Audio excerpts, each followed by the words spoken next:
So in this presentation, I'm going to be talking about going containerless and also serverless in the cloud.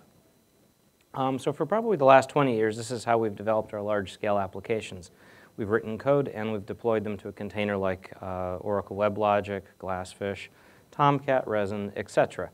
The containers provide a large degree of functionality that we're using, security, monitoring, resource management, transaction management, database pooling, etc., and a host of other features. And depending upon what ecosystem you are in, if you're a Java developer, you're using one of the Java containers. If you're over in the Microsoft land, you're using their technologies. This is how you've picked your container, you've picked your development tools, and you've developed your applications on top of that, and also handle deployment of the application. So if we look at taking those traditional container applications and moving them up into the cloud, what you typically have done is requested an EC2 instance, set up your Java EE container up there in the cloud, set up your JMS server, etc. And this is how you've moved the traditional applications up into the cloud and how you may have approached applications in the past. And as we'll see, Lambda kind of changes this in terms of how you can develop your applications. Now, containers, this being WebLogic, Java EE, even if you're developing PHP, they lock you into a language. So if you pick a Java EE container, you're of course locked into developing using Java or one of the other languages on the Java platform. A specific tool chain, for example, if you're working with WebSphere, you might have settled on the WebSphere Studio for doing your development with the tool chain. And you also have complete lock-in in the ecosystem, which means if you pick Java or PHP or one of the different languages, it locks you in terms of which tool set you can use for developing your application. So if there's a really cool JavaScript library and you're developing in Java, you really can't use it. So this has been one of the things with containers and their lock-ins. Now, in terms of container drawbacks, kind of building upon that, for many types of applications that are overkill, it is hard to automatically scale an application. So you develop your application, you deploy it up to the cloud or on your own servers, and suddenly the application takes off. You've got millions of users of your mobile phone application. Now you're going to actually have to stamp out additional instances of that application on multiple servers, which it may not have been designed to do initially, may be very hard to do. Many of the containers have complex programming models, which require significant skills investment in terms of knowledge of security, configuration, and also the technology stack. So there's, for containers, there's a heavy investment that you have to make in order to develop upon them. You can't just take somebody that's been developing PHP applications, have them switch over and start writing Java EE applications easily. And the same thing goes for Node.js. You pick your tool chain, your tools, and your technology stack, and you get what goes with it. In addition, with containers, you have to provision servers, possibly set up data centers if you're not using a cloud provider for doing that. Purchase software for that. If you're using one of the commercial containers, you decide to scale, well, suddenly you have to go out and negotiate more licenses. Monitoring tools to keep track of what's going on up in the cloud. Test environments have to be set up. IT support. Service contracts, depending upon if you're using commercial vendors for software. And then you have to deal with data replication and policies. There's certain data that cannot leave the EU, certain data cannot leave the United States, etc. So you have to take those things into consideration as you're building your application, and then also take into account, requesting approvals for all of this, right, if you're in a large organization. So developing the traditional approach with containers it requires a heavy upfront investment in order to get up and running. And as we'll see, Lambda kind of turns this on its head. So the challenge with the containers approach, I would challenge you to try to write, basically in a weekend, an application that does registration and authentication using OAuth going against like Google and Facebook, supports HTTPS, which can be an endeavor in and of itself to set up, uses SMS notifications for notifying your users of if they've forgotten their passwords, supports RESTful endpoints for developing mobile applications, automatically scales globally so that you can deploy your application around the world and you don't have to handle it separately. And you can do it from wherever you're based. native iOS and Android support in terms of being able to generate bindings for your application easily so that you don't have to hand code everything. And then handling versioning from the get-go, being able to version your APIs so as the application is out there for a while, you roll out a new version, you have some mechanism of handling it, and also real-time monitoring. So if you've got a great idea just yourself and you want to try getting it off the ground, these are going to be your hurdles for developing and deploying your application. It requires a heavy upfront investment in infrastructure in order to get up and running. So with that being said, with the drawbacks of containers, what is Amazon Lambda? So if we look at, before I exactly define it, basically the history of services in the cloud, we started off with infrastructure as a service in the cloud being Amazon and your different hosting providers, allowing you to easily request VMs up in the cloud and deploy them and run them. Platform as a service, that being like the Google App Engine, Heroku, Red Hat OpenShift, being able to put, develop applications up there. Software as a service, being Salesforce, Dropbox, iCloud, etc. And then finally, the last one, which is where Amazon Lambda comes in, which is a function as a service, being able to just deploy a block of code up there in the cloud without actually carrying up, provisioning machines, setting up environments, etc. Just being able to push a function up there and run it in the cloud. So that's basically what Amazon Lambda is. So it's basically a natural progression. We went from getting hardware and VMs in the cloud through software in the cloud. Now we're finally to the point where we can just deploy and execute functions up in the cloud and have it take advantage of a large ecosystem. So in the ideal world with Amazon Lambda, what it allows us to do is to write code, easily deploy and run it in the cloud without anything in between. Although this is a gross simplification, it makes deploying code, you don't have to seek approvals, you don't have to deploy app servers, in order to run Hello World, right? We'll see here, I'm actually going to run a Hello World application in probably less than a minute in the cloud. So what is Amazon Lambda? Lambda, not to be confused with Java Lambdas, is a stateless function that you write. It executes in response to an event. It executes in an isolated environment up in the cloud, which may or may not be reused. And it can be implemented in one of several languages, that being JavaScript, Java, Python, or C#. You can include dependencies such as external jars, native code with it, C++ binary, etc. Can be packaged with your library.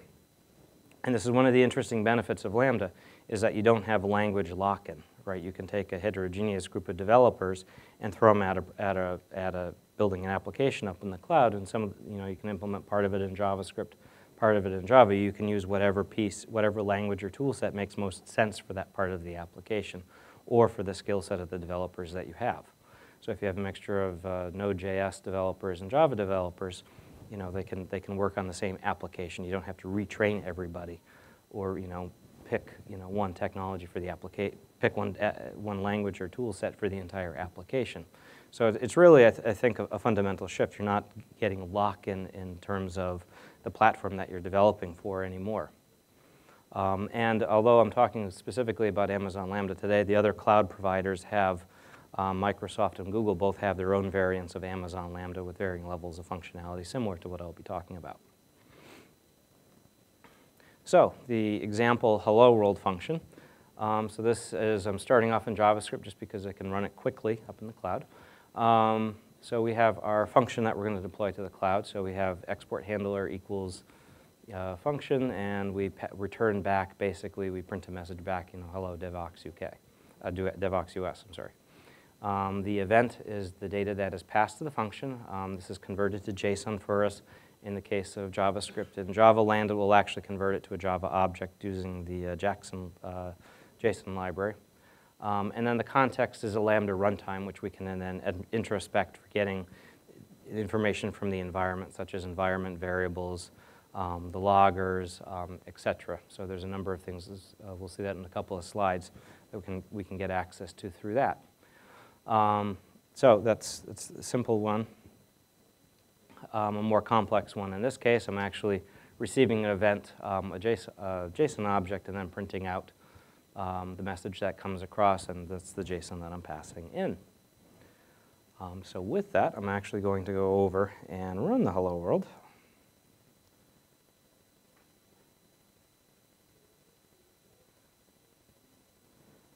Copy my code.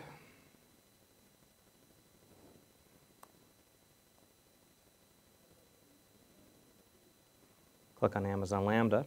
Now, if you're not familiar with AWS or haven't used it before, anyone can actually request an AWS account. It's not limited. You don't have to sign a contract. Your employer doesn't have to create an account for you. You can actually, if you have an Amazon account, you can go over there, log in, and be up and running and have the code running in about the same amount of time that it will take me to do this. So I log into the Amazon dashboard, and I want to deploy some code to the cloud. So I click on Create a Lambda function. Oh, sorry. That is interesting. I thought it was mirroring my screen.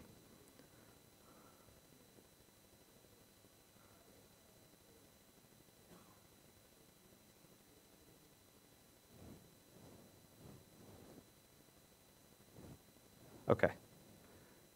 So I will go back.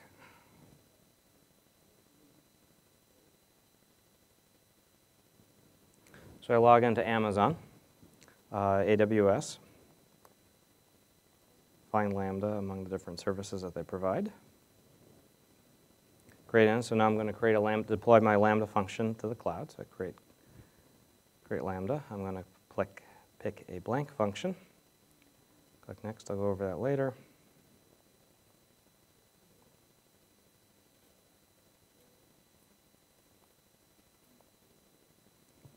Pick that it's a Node.js, so from this drop down here we can select which language we want to deploy.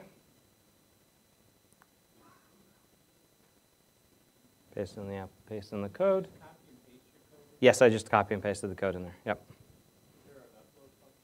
Yes, there is an upload function. So when I go over the Java example, I've actually pre-deployed code to an S3 bucket already. So yes, this is the simplest way of doing it, where you can just paste the code in there. Now, if you're writing a fully, more functional function, you'd probably upload it as a zip file with your other Node.js dependencies or your additional Java jar files. Okay, so we can select down here. We'll keep it as index handler. The role, choose an existing role. Choose an existing Lambda role, and I'll go over what this means in a little bit. Click Next.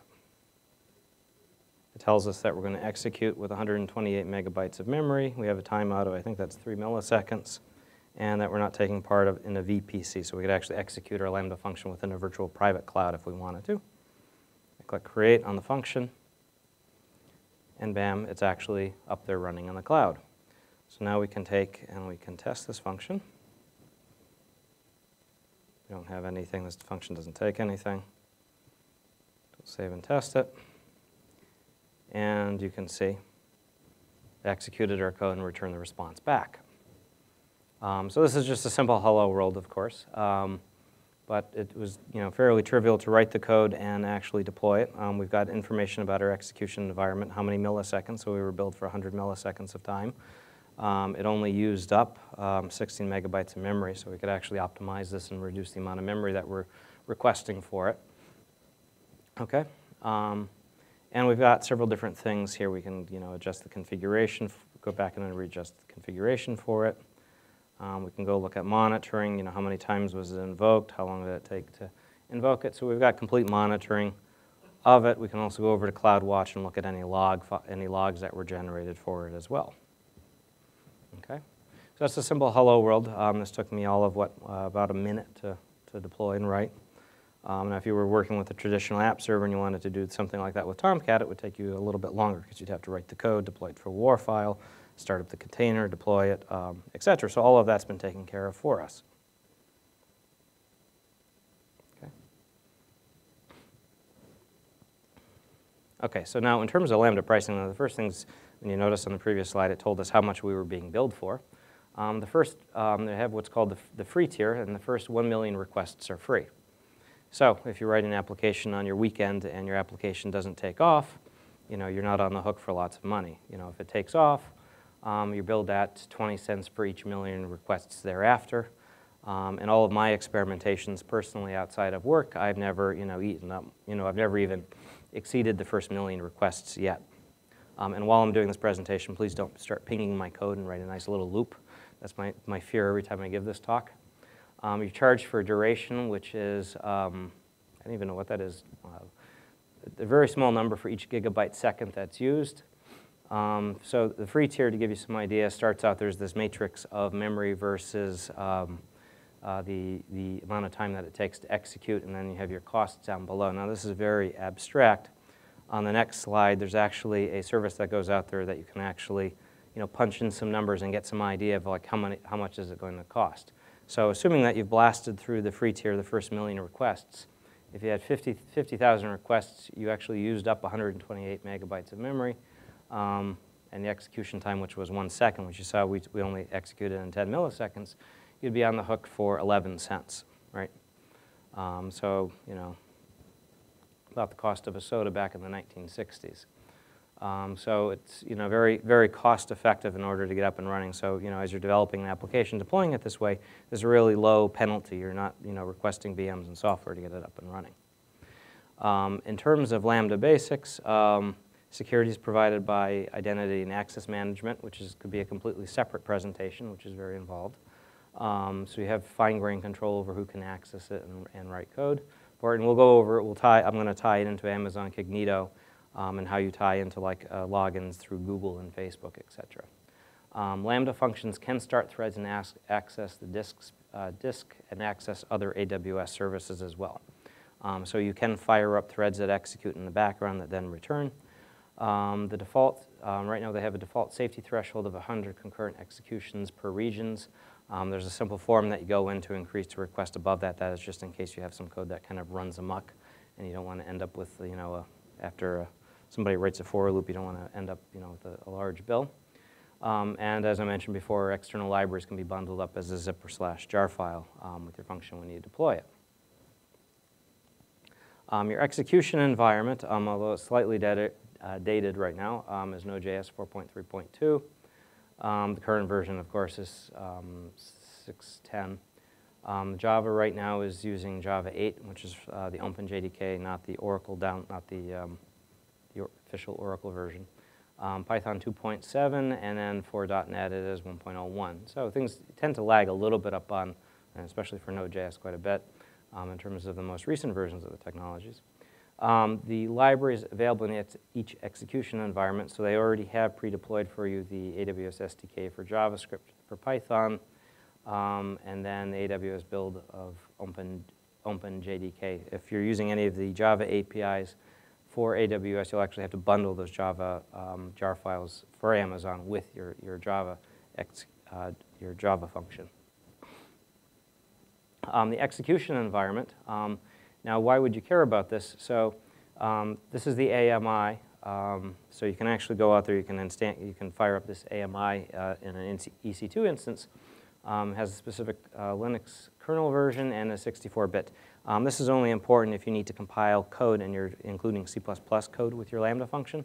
So this allows you to kind of go out there and try those executables on that or compile them against that specific version if you have some native code that you're working with. So it allows you to work with that. In terms of the environment variables that gets passed in, so as I mentioned before, there's this context object which has a bunch of information with it.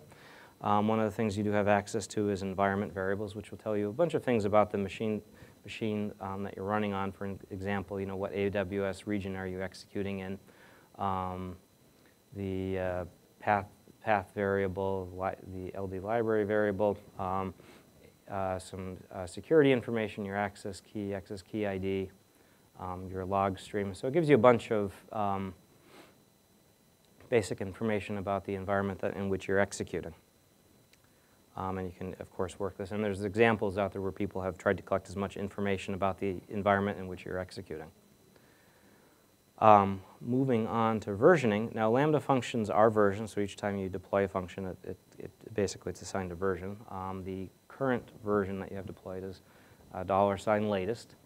A little background, everything up in the world, there's this Amazon resource number, which uniquely identifies an Amazon resource.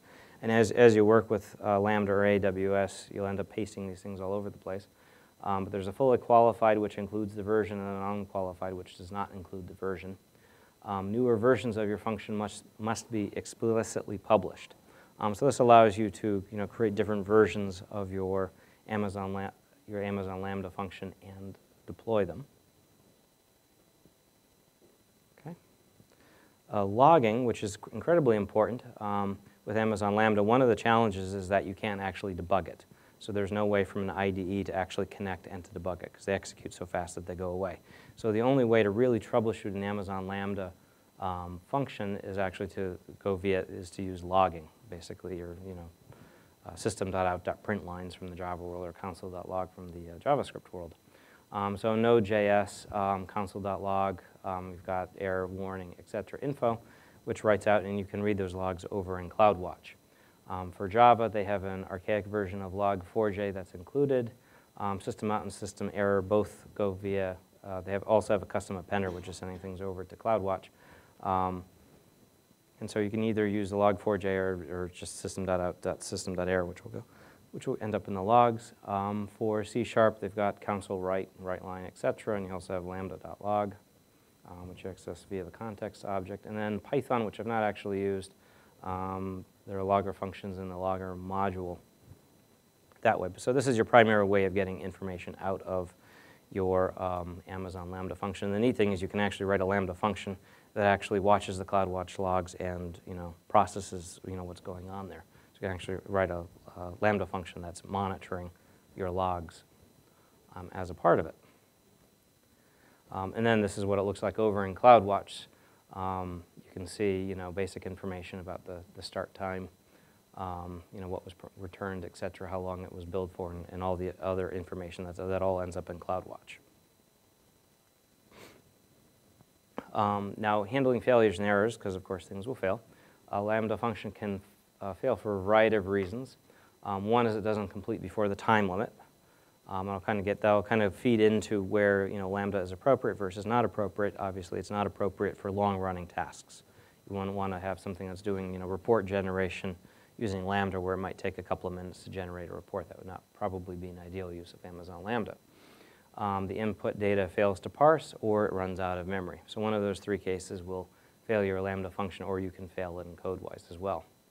The failure handling depends upon how it was invoked. So there's two different ways of invoking a Lambda function. There's either a non-stream based, which is synchronous, like coming via the API gateway, basically a web service call coming in. And generally, in that case, a 429 is returned, and the client is responsible for retrying and calling the Lambda function again. And then there's asynchronous, which the infrastructure will retry twice with a time delay, and then dump it eventually into a dead letter queue somewhere. And then for stream-based, it will attempt to reprocess until it succeeds to process the data, or the data expires. And until that happens, no new records will actually be processed. So that's error handling. Now, in terms of availability, Lambda is not available everywhere. So depending upon where you're trying to deploy it, this can factor in there. So obviously, it's not available yet on government cloud. I don't know where they're, when they plan to roll it out to all of the regions. But generally for the US, it's pretty much everything here is covered. And just because it's not available in a region doesn't mean a service, people from that region can't call Lambda functions. So it's available in most locations, and they're constantly updating and rolling out new locations with that. Now, resource limits. So for accessing the disk, you have a disk capacity limit of, for the temp space, of 112 megabytes, 1024 on your file descriptors. You're limited to 1024 threads, so hopefully you're not spinning up 1,000 threads in your JavaScript function. You have a maximum execution duration of 300 seconds, so hence my comment earlier that you would not use Amazon Lambda for something that is long running. Your request body payload is limited to 128 kilobytes, and the response is limited to 6 megabytes. Now, so some of these limits sound a little low, especially the request payload coming in. The thing to remember is that with Amazon Lambda, there's several different ways of actually executing and invoking your services. So for instance, if you're processing large data, you'd put that large data into an S3 bucket, and then just the act of creating the record there would kick off your Amazon Lambda function, and you could process it out of the bucket. So if you're writing an image processing doing image processing with Lambda, you put it in an S3 bucket, and then have your Lambda function execute and process it there. Okay. And then in terms of deployment limits, now this is a little confusing, and I've read on some of the questions online, etc., that these aren't exactly enforced sometimes, and it can be a little confusing. So your Lambda function deployment package size, you're limited to 50 megabytes, and then the size of the code dependencies that you can zip into a deployment package is 250 megabytes, which for if you're deploying a large Java application with 500 jar files is probably too small. The total size of your environment variables is limited to 4 kilobytes. So these are limits for your function, and of course I've seen online where they're not always enforced. I've come across people that were asking questions, well, I managed to deploy something that was 100 megabytes. Why didn't it complain? I think the Amazon response was, well, you shouldn't have done that, but we're not going to enforce that. Now, we've seen all the basics of Lambda. Now, where is the power of Lambda? It actually comes down to the ecosystem, because Lambda is part of a larger ecosystem, as I've alluded to before with S3. It integrates with many of the different Amazon technologies and allows you to consume them up there. So for instance, we have the ability to control access to our Lambda function. We have the ability to, using the API gateway to front our Amazon Lambda function with a web service on the front of it. So there's a lot of powerful services up here, and that we can easily build stuff using, and use the Lambda function as the back end for that, right? So it ties in with the rest of the ecosystem. So that's the real power of Lambda, is the rest of the ecosystem along with it. Okay. Now, event sources, as I've alluded to in the section on error handling. So we can receive event sources from other AWS services such as S3. So you put a new file into an S3 bucket, it can automatically execute our Lambda function. We can use it to source data from Amazon Kinesis, so basically a large inflow of data. DynamoDB, so Amazon Lambda basically functions as the stored procedure mechanism for DynamoDB. So every time a record is inserted into DynamoDB, you can have an Amazon Lambda function execute as a result of that. Can process CloudTrail messages, so you can actually write a Lambda function that's processing the incoming logging messages looking for problems in your other Lambda functions, for example. SNS, and you can also have it work with code commit, so the Amazon basically GitHub equivalent. Somebody commits code, you can have the commit kick off an Amazon Lambda function to do something as a result of that. Now, this probably isn't comprehensive because they're always adding and expanding it, and it's somewhat hard to keep up with emails every couple of weeks where they've introduced new functionality to it. The major one is the one that I mostly focus on is the Amazon API Gateway, which allows you to front your Amazon Lambda function with a web service easily and quickly, and I'll go through some examples and actually do that. You can also have custom app sources such as Android, scheduled events, so you can have an Amazon Lambda function execute, every 5 hours, every night at midnight, and do some data cleanup or something like that. So there's many different ways of executing a Lambda function besides just the web interface. So some common use cases, for example, I've alluded to the S3 plus Lambda, so doing some image processing, insert an image, it does some image processing on the image. Kinesis plus Lambda, do some transaction order processing, auditing. SNS plus Lambda, alarm response, audit process events, etc. DynamoDB, you could validate the data that's being inserted, filter the data, send out notifications when events happen. And also the other cool thing, if you've run out and picked up one of the $50 Amazon Echoes, you can actually easily develop services for this thing. So you could do something that turns on the lights at home or opens the garage door, for example. You could tie it with Amazon Lambda. So they have recipes and examples as to how to do that. And they're actually there's actually some right now they're encouraging developers to develop Lambda functions for Alexa. So they have like free services, etc., that you can take advantage of right now for doing that.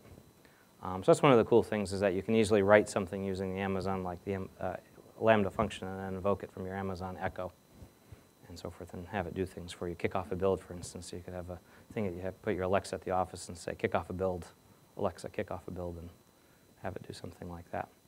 Now, in terms of, I kind of briefly in the demo before that I briefly hopped through this, but they do have blueprints.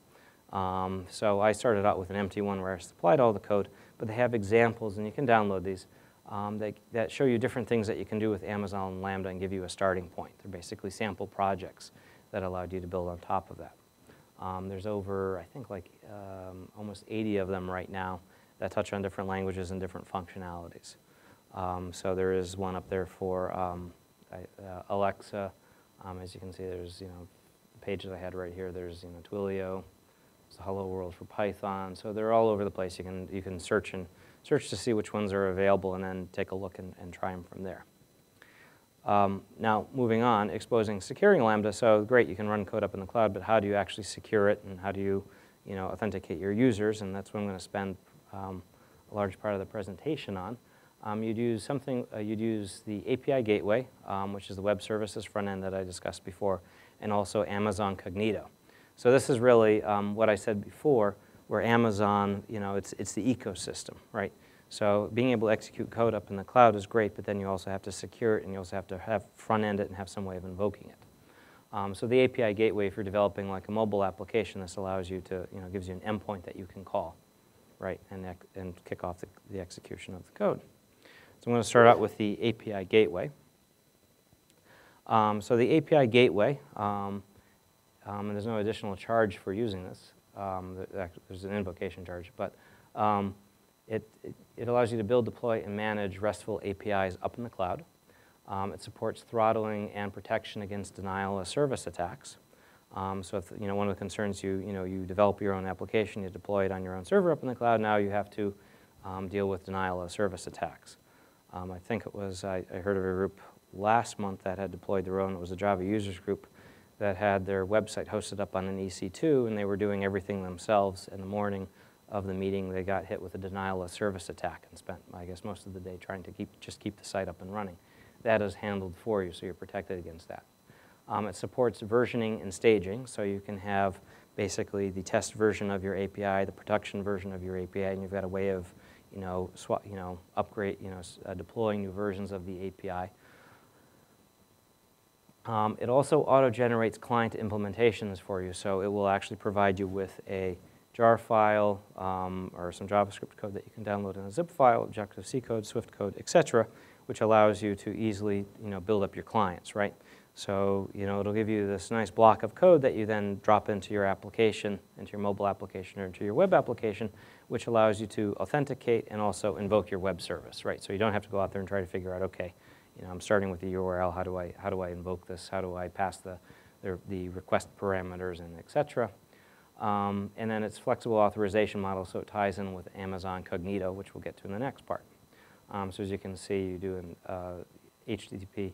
And it's also it uses HTTPS, right?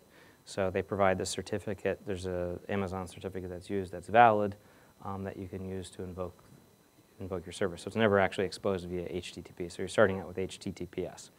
You can upload your own certificate. You can attach your own domain name to their services. You'll see where it'll generate a URL for me, and I'll use the Amazon certificate. But you can provide your own certificate, and you can provide your own domain name for it. So that it would be, your company, HTTPS, your company with your own certificate that you provide for invoking your service. So it's extremely functional. So to create a new API gateway, you just log in, click on API gateway, click new API. Now when you go through the Amazon Lambda function, I skipped over the first screen, actually asks me if I want to expose it as an API gateway. So when you go to create your Lambda function, you can say, yes, also expose this as a web service, so that by the time you're done with defining your web service, it's already deployed as, defining your Lambda function, it's already deployed as a web service. You can also deploy, if you're doing lots of complex services, you can also use something called Swagger, which basically defines your RESTful endpoint, right? And there's an XML file that goes with this that describes, your service that you're deploying. So you don't always have to go through the GUI or script it yourself for creating new services. So if you're not familiar with Swagger, I recommend checking that out. Hopefully that'll get adopted more in the Java world. So with that, I'm going to hop back over and deploy a web service.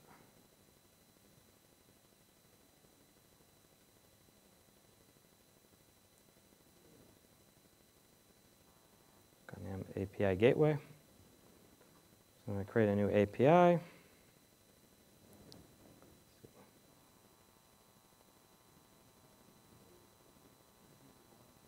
Yep. That's if I knew how to. Control Command plus.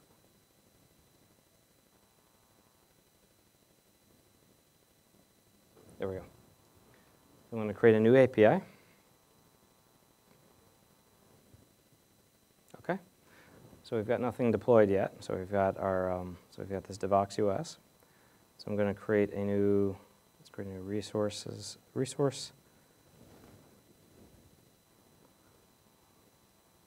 demo.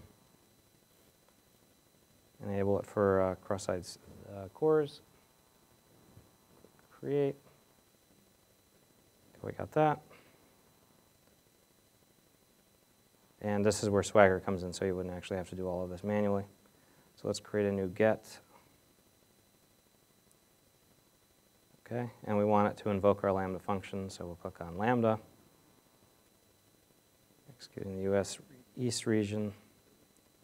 Our Lambda function, hello, DevOps US. Okay. Permission to execute it. Terrific. So now we've got our Lambda function, so it comes in, it processes the request, sends the request over to our Lambda function, and sends it back for us. Okay, now we can take and deploy our API.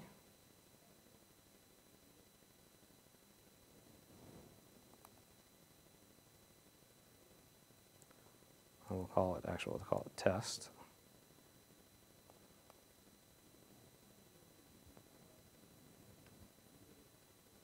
And there we go. We've just deployed a web service to the cloud, right? So that's our endpoint URL. Please don't write a script right now that's going to go out and execute that 10 million times. But we've deployed our Lambda function as a web service. The web service actually won't work right now because I am not returning an HTTP code of 200 with the body. So the function that we wrote before is actually not set up to work with a HTTP request. But as you can see here, so this is, we can then use this, we can then take and put this into our, mobile application and call it. And we've got, code that's easy to do. Now, if we look at, so we've got stages. So the stages allows us to have different stages of our API, and you can kind of see that with the outlay there of the thing. The models, dashboard gives us a nice dashboard for tracking progress. Back to resources. Yep.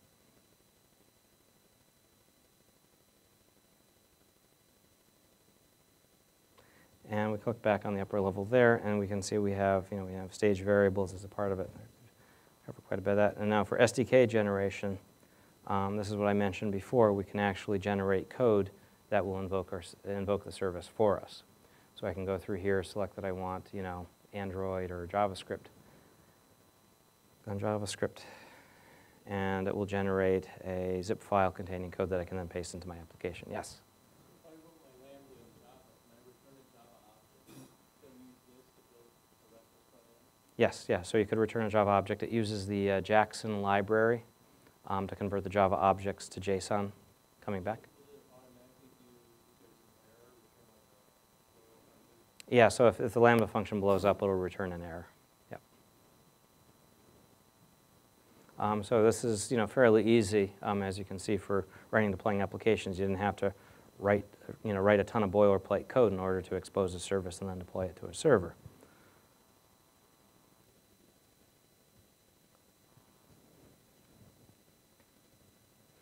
So this is great for that killer app that you have that you want to build on the weekend that's going to allow you to retire early. So as you can see, this was, or the drop-down that I just showed you where we could generate the different output bindings for it. And then it generates code that's kind of something along the lines of this. So there's this API client .js file, which contains the functions that you can invoke in order to call your method. So here there's this hello confu get. So you'd call hello confu.get and pass. And this was a separate example I did at another conference. But you pass in the parameters, the body, et cetera, and it returns back the results to you. The thing to note when you generate it is that if you haven't actually published your service yet, there won't be this API client JS file. So just it'll happily generate code even if the thing isn't deployed completely. So just kind of as an FYI, I made a mistake while I was a long time back and it wasn't actually generating that. And so then, for actually invoking it, it becomes fairly simple to invoke your code. You have a try-catch for handling the results and for any errors that come along. So it's fairly easy to, using the code that they then generate to invoke your service, you don't have to build up the request yourself and call the service. And they also generate equivalent Java code and C, Objective-C code and Swift code for you as well.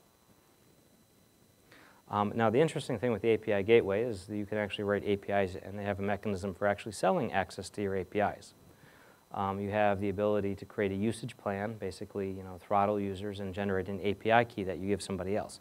So say you have a great idea for you're doing weather monitoring for your local neighborhood and you want to sell access to that, right? You can actually create your API, generate an API key, and then sell it to other people and meter their access to it and charge them for it. So the steps for doing that is to create a usage plan, associate a key with it, and then associate a key with the given service.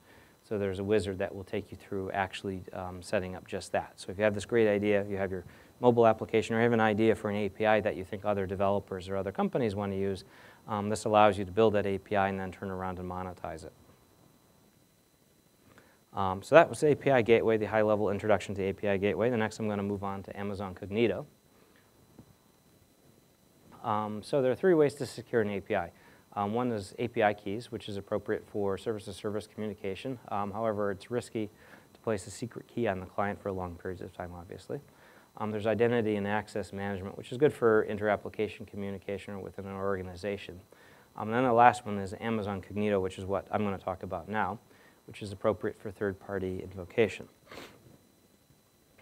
So it's a user identity authentication service. It supports storage of user data in the cloud, so it actually allows you to, it's actually fairly featured in that you can have user preferences that move from mobile to the web browser and back and forth. It can authenticate users against federated identity pools providers such as Facebook, Google, et cetera, and I'll have a complete list of them on another slide. It also allows you, if you don't want to have to force your users to use their Google or Facebook, you can actually create a custom identity pool that the users then can fill out a form and create an identity. And they manage that for you. And you can synchronize, synchronize user profile data across devices, et cetera. So you click on Amazon Cognito, and it's going to prompt you to either manage your user pools or manage federated identities. So I'll start off with managing user pools, which is basically defining your own, database of users. So it allows you to manage your signups. The interesting thing with this, if you've ever tried to implement this yourself, it supports multi-factor authentication out of the box, so you can actually use multi-factor authenticate. You can enable that feature if you'd like. Users can start anonymous and then register, and it will actually track their state between that. They provide a built-in password recovery mechanism via SNS and email, so you can have a security token sent to their mobile phone, and then they can log in and reset their password. So you don't have to develop any of this logic. You can focus just on your application. And you're implementing your Lambda function, you don't have to worry about all this infrastructure code that you'd have to build on top of that. You can also collect and maintain user meta information as well with that. So you go into user pools, you can easily create a new user pool. It requires, email is required. You can set rules on the passwords, enable multi-factor authentication. There's a whole bunch of things here that you can look through. So you can set up policies in terms of, can users sign themselves up? If a user creates an account and then never uses it, how quickly is it destroyed, right? all of the stuff that you'd have to handle if you were building this infrastructure yourself. And allows you, and then, okay, so that was user pools. Moving on to the federated identities, which was the other option that you had. They provide support for Amazon, Facebook, Google, Twitter, etc. You've seen where I went through and used Amazon Cognito. They also support OpenID Connect providers, SAML, and developer authenticated identities, which if you have a database of existing users and passwords, you can also tie it into that, and you can use all of this together. So you could provide access to your application for users that are using Amazon, Facebook, and also allow legacy users to continue to use your existing data store. Creating a new identity pool is fairly easy. You log in, give the pool a name, and then you have basically a drop-down in here, a series of choices that you can pick and enable the different sources that you want to allow people to log in using. So if you want to allow users to come in and use their Amazon credentials, you'd click on that tab there and set it up. So then in terms of Amazon Cognito plus the gateway, how it works is the user basically authenticates against Facebook, Google, and then Amazon Cognito gets in the way there, and then finally, in the end, once all the authentication is done, then your API gateway method is invoked. Sorry to be speeding up here, we're running out of time. Now, in terms of the JavaScript code, there's fairly generic JavaScript code that you can download that will actually set up and connect to your thing. So this is an example here of connecting and authenticating against the identity, against the service, and then invoking the function. So as you can see here, this is the boilerplate JavaScript code that you put in your application for authenticating your application. So you'd have some type of user form that would prompt them for their username and password. You create this authentication details object, and then you pass it into the into your authenticate user callback on the Cognito user, and ultimately you can then invoke your JavaScript code.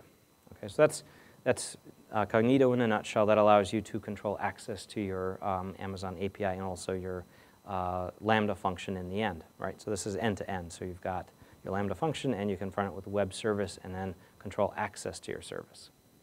Now looking at Java and AWS Lambda, it's very similar to the JavaScript code that we saw before. So you have basically a handler. Basically, it's a class with a method. So there's two ways of doing it. There's either implementing an interface or where you specify what basically Java object / method gets invoked within your jar file. As I mentioned before, they will serialize the Java objects coming and going back and forth to JSON for you using the Jackson library. And how I figured that out was unpacking their jar files to figure out what they were using for that. You can also accept stream input, so you can accept basically an input stream and stream data to your Lambda function. And this is your basic, this is the equivalent of the hello world one that we saw before in JavaScript, but in Java. So as you can see, it looks very similar. We have our handler request. We implement the request handler specifying the Java objects that are coming in and going. These are objects that I custom defined, and they're converted to JSON using the Jackson library. And this is the request object that I wrote. That was, that they serialize Marshall back and forth from JSON to Java for me. Okay. The dependencies, if you're setting up, to set up the Maven, there's a series of SDKs that you would include in your POM file. All the stuff is out there in Maven Central, so you pull down the Java dependencies for that, which allows you to get up and running. One of the things with Java is that you actually have to create a Uber jar file which contains any of the third-party jar files that your service depends upon. So you include that, specify that you're generating an Uber jar. There's ways of doing this using the Shade plugin for Maven. There's equivalent code for doing that for Gradle as well. So you package up all of your jar files and your code into another jar file. I'm actually going to skip the demo of this one. I've actually already, for this one, I actually uploaded the code already to S3, and then I just select the code in S3 that I want to execute and provide the name. Now, in terms of execution time, Hello World in Java took, when I executed it last year, 167 milliseconds. So it was built for 200 milliseconds and took 43 megabytes of RAM. The JavaScript took significantly less. Now, this is the first time startup. Generally, what I've heard from other people is that your Lambda function is kept around for about 4 hours before they destroy it. It actually goes into hibernation mode, and then eventually they toss it out and destroy it, right? So you can kind of assume, so there's the first time your service gets invoked is, it kind of has to warm up. You fire up the JVM, et cetera. So there's an initial penalty the first time. It'll take longer to execute the first time than the subsequent invocations, right? This is kind of misleading because this is the first time execution, so of course Java is going to take longer to start up. Now, it depends upon what you're executing as for which one, your process, which one's going to be fast, use up more resources, less resources, et cetera. Now, where does Java EE and AWS fit in? Well, as Java EE is a standard with several different implementations. The challenge with the Amazon Lambda stuff is that it is not, there's different providers. So Google has their own implementation. Microsoft has their own implementation, but there's no uniform standard for that. So one of the nice things with Java EE is that you have a standard way of implementing things. You're not tied to one vendor. Once you're in this ecosystem, this is your ecosystem, right? AWS is a set of ready-to-made services, right? So you've got your Elasticsearch, your Lambda, your S3 buckets, and it's an ecosystem of services that are already deployed in the cloud that you're using and interacting with to save time on your deployments, right? AWS spans regions, data centers, et cetera. That being said, why would you use Java EE versus Lambda or one of the other container technologies? One is, you're working with distributed, transactions. You're doing very complicated transaction work. You've got long-running tasks, like report generation. Now, Amazon does have things that can handle that. You're doing compute-intensive tasks. You're using rules engines, large, third-party dependencies applications with licenses. You're trying to integrate with legacy systems, or you need something like that's a WebSocket. You're doing, WebSocket communication back and forth in real time because Lambda runs and it has to return immediately. One of the challenges with Amazon Lambda, although the prices are very low, is trying to estimate and controlling costs, figuring out how much it's actually going to cost you. How much are your API gateways, your S3 buckets, and your actual thing. It actually gets very complicated in terms of trying to manage costs and understanding them. And for some applications, that's a problem. For other applications, that's not so much an issue. And then you have, regulatory requirements for, snapshots for security instances, et cetera, depending upon if you're in a regulated environment. So this would be an example of a hybrid architecture.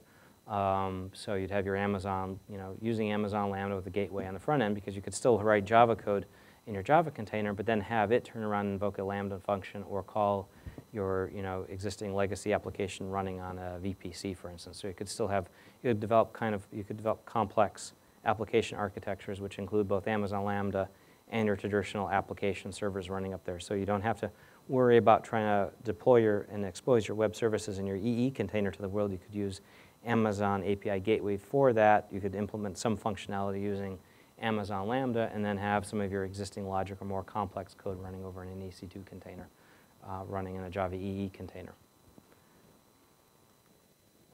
So in conclusion, so one of the challenges with working with this is documentation. The Lambda documentation and the AWS documentation tends to be very primitive. It can be very frustrating at times. Testing can be a challenge. Debugging is non-existent. There's no tooling support at the moment. Error handling. Right now there's no code commit integration, so you can't commit your code to AWS. Code commit and then have it deploy as a Lambda function, and the Node.js version is lagging. One of the ways, if you need help with this, they have the Amazon pop-up lofts, which I think there's one in San Francisco. There's also one in New York. So you can actually go there for free and ask somebody for help. So if you're living further out where you don't have access to that, it'll be a little bit harder. So one of the best practices, if you're in the Java world, strip out all the unneeded Java code that you don't need, minimize startup times, monitor logs for failures. Some resources I'm way over, so I will post those. You can get those up on the SlideShare later. So thank you very much.